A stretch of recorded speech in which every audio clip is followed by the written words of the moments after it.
back to Free Speech Nation with me, Andrew Doyle. In April, the Supreme Court ruled that the terms woman and sex in the Equality Act refer to biological sex, not gender identity. And this clarifies that gender recognition certificates do not change someone's legal sex for the purpose of single-sex services. But many groups and organisations still seem to be ignoring this landmark ruling. So I'm joined now to discuss this by the journalist and Director of Advocacy at Sex Matters, Helen Joyce. Helen, welcome to the show. I want to start by asking you about this ruling. Back in April, we have clarification about what the Equality Act actually means. So, all presumably is well and good now, is that right? Well, you'd think so, wouldn't you? I mean, it was really a masterpiece of clarity, 88 pages of cool, calm prose in which the judges didn't just say unanimously that in the Equality Act, sex means sex, not paperwork. They also explained why, with the principles behind that, and they spelled out what it meant for single-sex spaces, for sports, for services, and so on. And you'd think that we could just sort of go home now, wouldn't you? But it turns out that a lot of people who don't like the ruling are pretending they don't understand the ruling, which is obviously a different matter. And 2 months later, we're watching, incredibly, a lot of organisations, including, for example, the Houses of Parliament, saying that they are not going to do anything about rules that said that men can go into women's spaces until they're told they have to do it by the Equality and Human Rights Commission.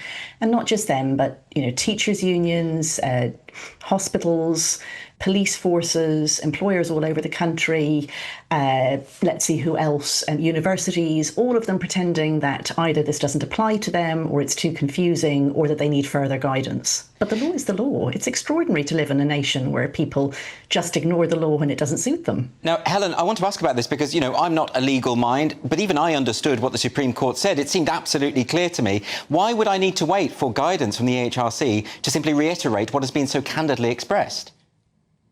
Because you didn't want what was so candidly expressed is the only possible reason. The Supreme Court is literally the highest legal authority in the land. What the Supreme Court says goes, and not only does it go the second they say it, it actually tells us what the interpretation should have been since 2010.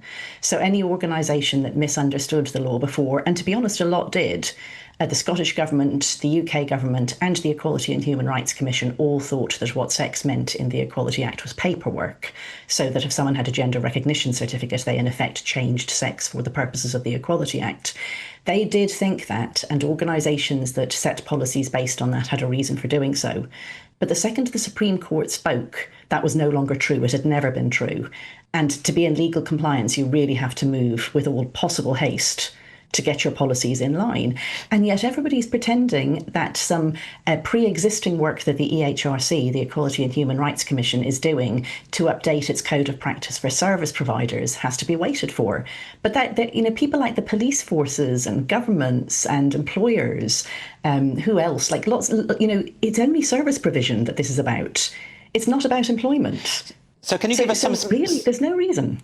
Can you give us some specific examples of organisations that are ignoring this ruling? Oh, well, I can tell you the House of Commons and the House of Lords are.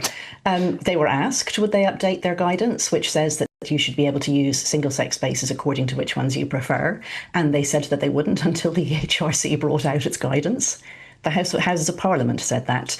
And then on Wednesday, there was a meeting of the Women and Equalities Select Committee to grill the boss of the EHRC, the chair, Baroness Kishore Faulkner, and a trans-identifying barrister, Robin Moira-White, attended, and he went to the women's toilets and was asked to leave by two women who were also in attendance. And they called a member of staff, and the member of staff said no, that they wouldn't ask a trans-identifying man to leave the women's toilets. He said the person apparently said, we don't do that here. And they have now apologised and recognised that they need to retrain their staff.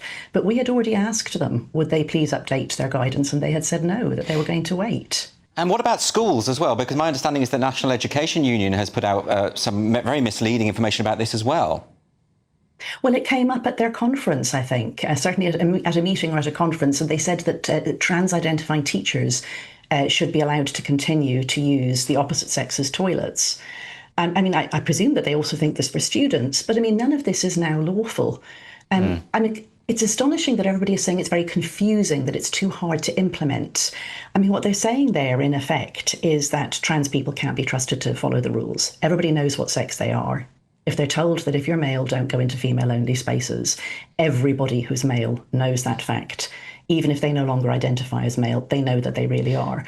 So they shouldn't go in. So this is just it's an incredible backhanded sort of insult to trans people that they can't be trusted to follow rules that are there for everybody's safety and well-being. Yes, because one of the constant arguments I hear is that, well, this is impossible to police. How are you going to police this? But isn't the responsibility on each individual to make the choice in a court not to break the law, in other words? Well, especially for somebody like a barrister like Robin Moira-White. I mean, it's not like you can say he doesn't understand the law, is it? Yes, it's a bit like speed limits. We do enforce speed limits, but we do it by spot checks. And, the fact is that if it's 4 a.m. and it's a country road, you know you're going to get away with it if you break the speed limit. Doesn't mean we say, oh, we can't have speed limits. It's a bit like that. We don't need toilet police.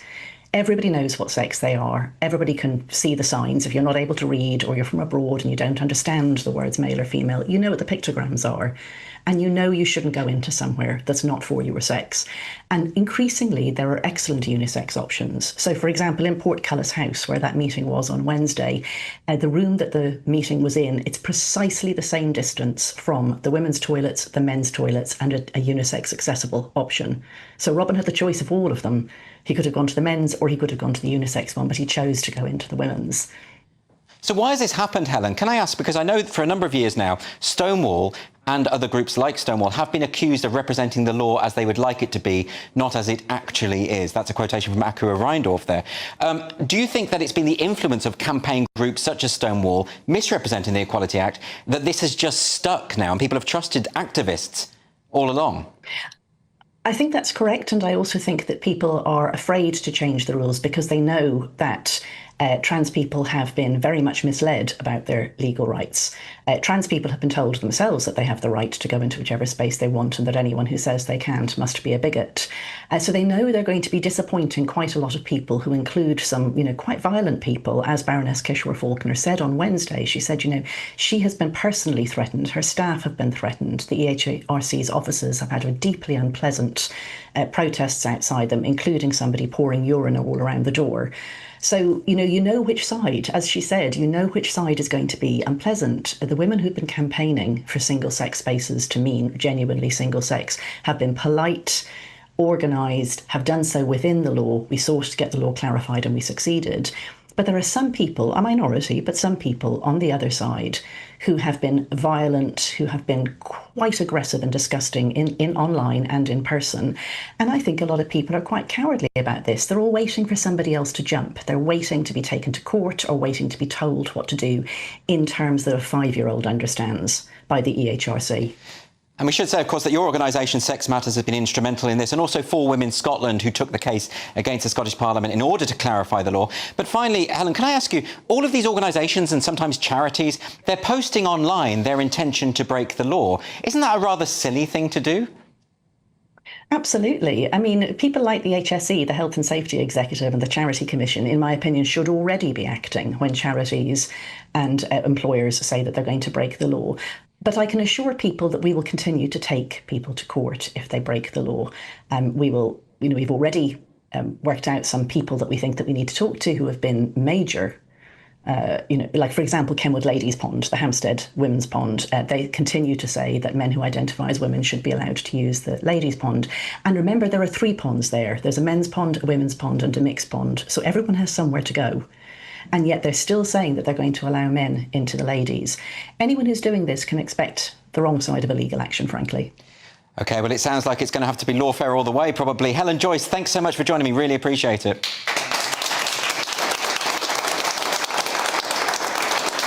That was Helen Joyce from Sex Matters.